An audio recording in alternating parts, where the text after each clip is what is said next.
Hello friends, good morning, જય શ્રી કૃષ્ણ. કેમ છો બધા? મજામાં છો ને? તો આપણે આજે વહેલા ઉઠી ગયા છીએ અને હવે વિડીયો વહેલો સ્ટાર્ટ કરી દઈએ.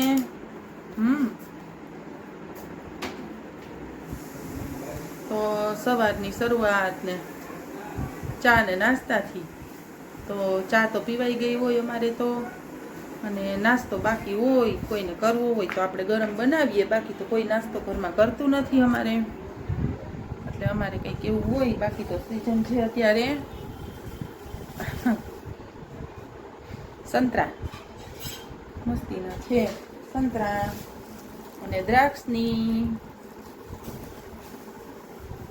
ત્યારે ઘરમાં સંતરા અને દ્રાક્ષ જ ફૂલ ખવાતા હોય, એટલે આપણે એ લઈ આવ્યા હતા. તો સવારમાં થોડુંક હવે એ ખવાય, ફ્રૂટ એ ફાવતું હોય તો. મારી જેમ જલાઈ જતા હોય એને ફ્રૂટ ન ખવાય સવારના પોરમાં, બરોબર ને? તો બ્લોગમાં કન્ટિન્યુ રહેજો. Good morning Kahanbhai. Good morning. શું કરો છો? પૌવા ખાવ છો?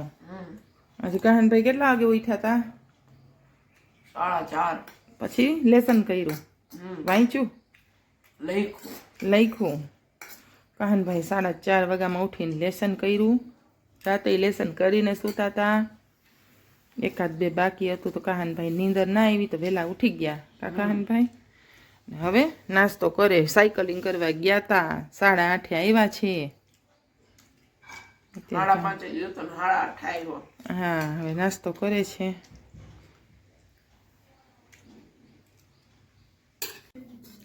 હવે આપણો નાસ્તાનો વારો આવી ગયો છે. મસ્તીના મજાના પૌવા બનાવ્યા છે ને ભેગી ચા છે મારી ને કાહનભાઈની. ને કાહનભાઈ તો ખાય છે એના પૌવા. જો ફિનિશ કરી ગયા, ગેરા ગુડ બોય કહેવાય ને. કાહનભાઈ તો આખી પૌવાની ડીશ ખાતા જ ન હોય લગભગ.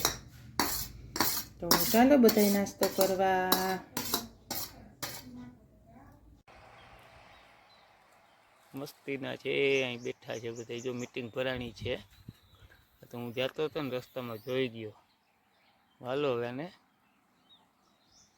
વિડીયો ઉતારીને દેખાડીએ મળવું કેમ બાકી બેઠા જોઈ લ્યો બાકડા ઉપર.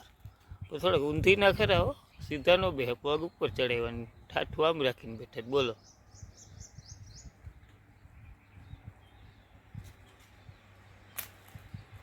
ચેડા છે ઝાડવે ઉપર, બીજા 4-5 બેઠા છે. કેમ છે જમાવટ કે?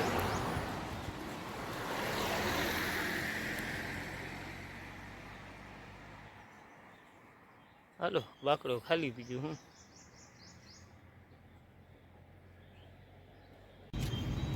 તો આજે છે ને એની તબિયત સારી નથી ને તો દવાખાને લઈ આવ્યો હતું ને જો દવા આવી ગઈ છે. અડધી ખવાઈ ગઈ છે, અડધી હમણાં ખવાઈ જાય ને એવી હાજી થઈ જશે કે વાત જાવ દી. હમણાં ઘરે જઈ ને રેડી હો, કમ્પ્લીટ સાવ. આરતી હાઈ કરી દો. હા એમ. શું હતું? માથું દુખતું હતું? હવે કેમ છે? એટલો ડોઝ ગયા પછી સારું છે ને? તો વાંધો નહીં.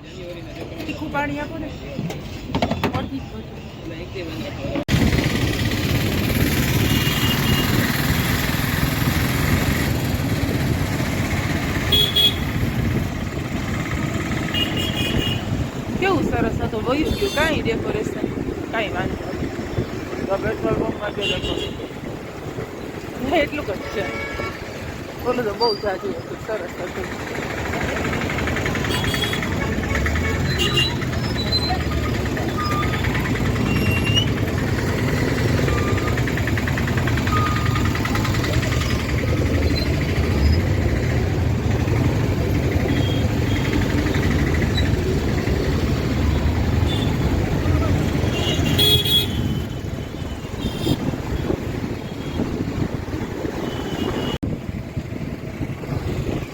ચલો કોરોનાનો કોરોન સંગે કોરોના નથી, કોરોમા છે.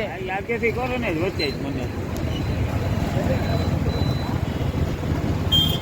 હું કોરોનાનું શોરૂમ નથી બતાવતી, હું આ છે ને ત્રિરંગા લાઇટ ગોઠવી ને એ બતાવું છું. સ્ટ્રીટ લાઇટ નહીં, આને શું કહેવાય? હું એ બતાવું છું.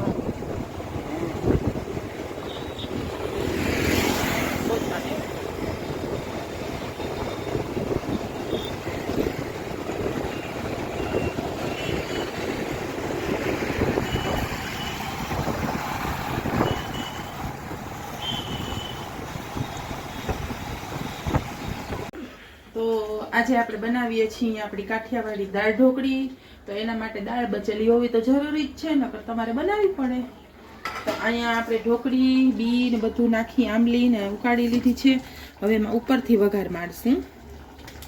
તો વઘાર કેમ મારું ને એ તમે જોજો. વઘાર મારવાની બહુ ખૂબી છે કાઠિયાવાડી દાળ ઢોકળીમાં.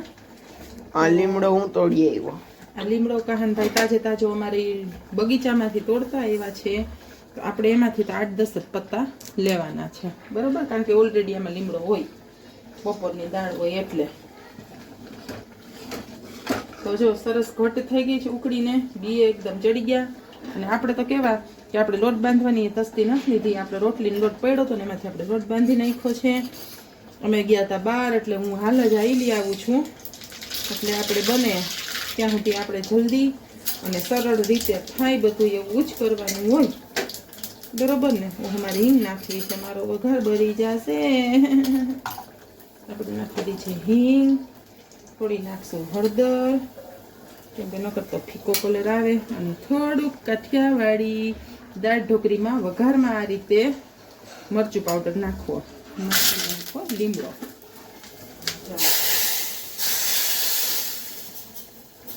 બરોબર.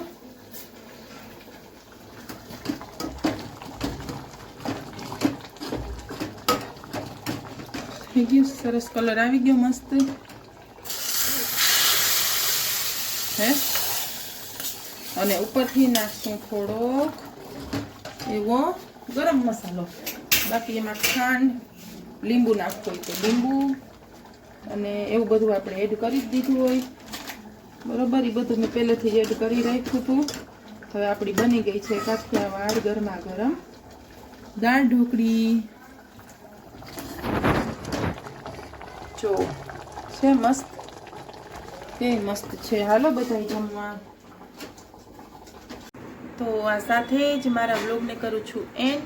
જો તમને વ્લોગ પસંદ આવ્યો હોય તો લાઈક કરજો, શેર કરજો, અને ચેનલમાં નવા હોય તો સબસ્ક્રાઇબ કરજો.